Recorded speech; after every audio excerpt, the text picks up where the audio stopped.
President Trump outlining sweeping tariffs over the weekend, 25% across Canada and Mexico, an additional 10% on China, currently on track to go into effect at midnight. Let's get the view from Washington. We want to bring in what kind of impact this is going to potentially have on the market, on the economy. For that, we want to bring in Henrietta Treyz, Veda Partners Director of Economic Policy. Henrietta, it's great to have you back here on the program. So I think the scale of some of these tariffs certainly taking investors, taking Wall Street, Main Street even, by a bit of a surprise. What do you make of the market's relatively, I think you can call it, muted reaction here this morning, maybe what that signals about what Trump's strategy is going to look like? Yeah, I think that's a great question for today. Spending all day and all night with clients is effectively what I do. And my understanding and my impression from them is to still have a lot of expectation that these are either going to get materially watered down in the next 20 hours or so, or they're going to be pulled back altogether, especially where Canada and Mexico are concerned. So I think a lot of the market reaction is absolutely muted today versus what it will be should the tariffs go into effect at midnight.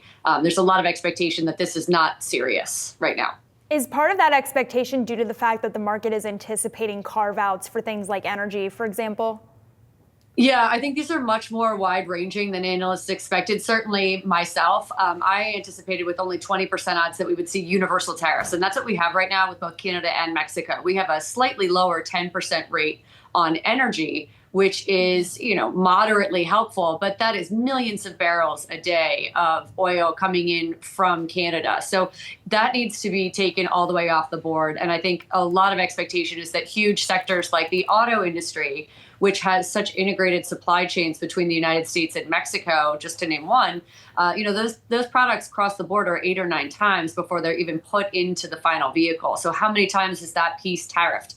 There's a lot of questions and a lot of carve-outs that I think people are still expecting from here. Henrietta, what do you think the conversations are like inside the White House here this morning, just given the fact that we know Scott Bessent has been very much has questioned, I think, this type of strategy in the past. It was brought up during his confirmation hearing. He has certainly published papers on this in the past. And given the fact that this seems to be the strategy under President Trump, is that going to act as, and the market's reaction, even though we aren't seeing maybe selling to the worst degree here this morning, is that going to be a check then on Trump going forward? That's, I think, why the market is so muted today. There's an expectation on the street that Scott Bessent is the one running the show, and he's, got this huge Wall Street backing behind him that's serving as a major voice inside the Trump administration. I disagree with that sentiment. The folks that are dealing with trade in the president's office are much more voluminous than just Scott Bessent, who, by the way, also supports tariffs and has, as a general starting point, this expectation that tariffs will go into effect. So I think that the focus of the street on Scott Bessent is inconsistent with the focus on Capitol Hill and in the White House, where folks like Peter Navarro, Kevin Hassett, Howard Lutnick, Jameson Greer are much more at the forefront. And then let's not forget, President Trump himself is a staunch advocate of tariffs, and he is, unabashedly pro-tariff. Help me understand the totality of policy from the Trump administration, how business-friendly or unfriendly it might be. According to some notes this morning, the market kind of holding on to this idea of an 11th-hour deal. Is that such good news for the market if that stops tax cuts, for example, because there's the idea that tariffs will pay for those tax cuts? Yeah, the pay for component is really critical here. And one of the things we're watching closely is the House Budget Committee, which was supposed to convene this week to begin work on that tax bill, paving the road for that tax bill to get written. My expectation is that they're delayed at least a week. And quite frankly, I have very low optimism that they can get their one big bill through. I think a tax bill is not going to happen until December of 2025. And I think what's different that the street needs to incorporate when we say that the first round of tariffs weren't inflationary, first of all, that was on $350 billion worth of goods from China. This one is $1.4 trillion worth of goods. And we do not have the added stimulus of a 14% percentage point corporate rate cut that was just enacted a couple of months before those 2018 tariffs went into effect. So it's a very different scenario, very different environment for these tariffs to be going into effect, which will start as early as 12 o'clock tonight. And the tax extension is A, not stimulative, and B, not going to pass until December.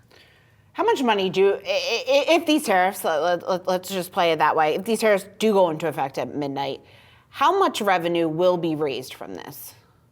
It depends on a lot of the carve outs that, again, we're expecting, but what they're factoring in is about $1 trillion in revenue. My expectation right now from a $74 billion run rate in terms of collections is maybe they get that up to 100, and over 10 years you can get to $1 trillion. But all those tariffs would need to stay in effect and probably continue to escalate as supply chains move, as retaliation hits GDP, things like that. So I think $700 billion is probably the max that they should assume. And that is a tax on, obviously, everybody, U.S. consumers. Given that explanation, Henrietta, do these tariffs potentially change the course of action from here on out for the Federal Reserve?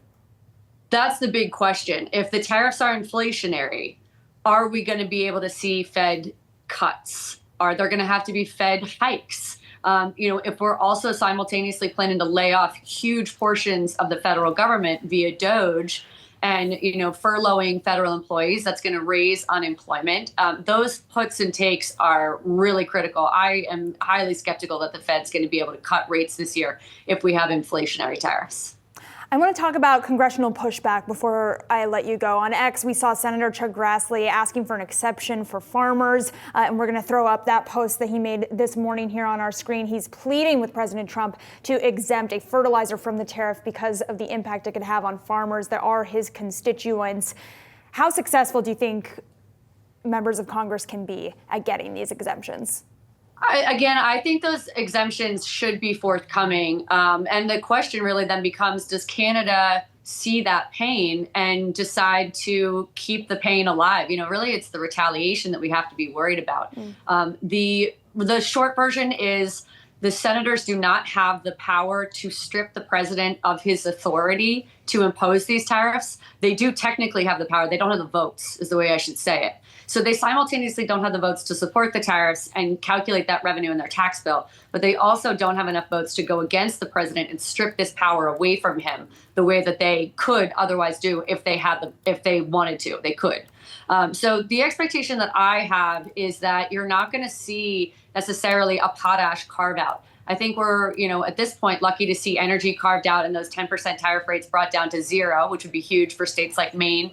95% of their heating oil comes from Canada. You're going to see winners and losers. And I think the way the Trump administration has responded to the farmers' retaliation in the past is to provide bailouts to the farmers. We've passed 4 so far, totaling almost $50 billion for the farmers. So I would expect more of that in an upcoming government funding bill or in a debt ceiling negotiation, things along those lines. There will be more federal spending along those lines to again, keep pressure on the Fed.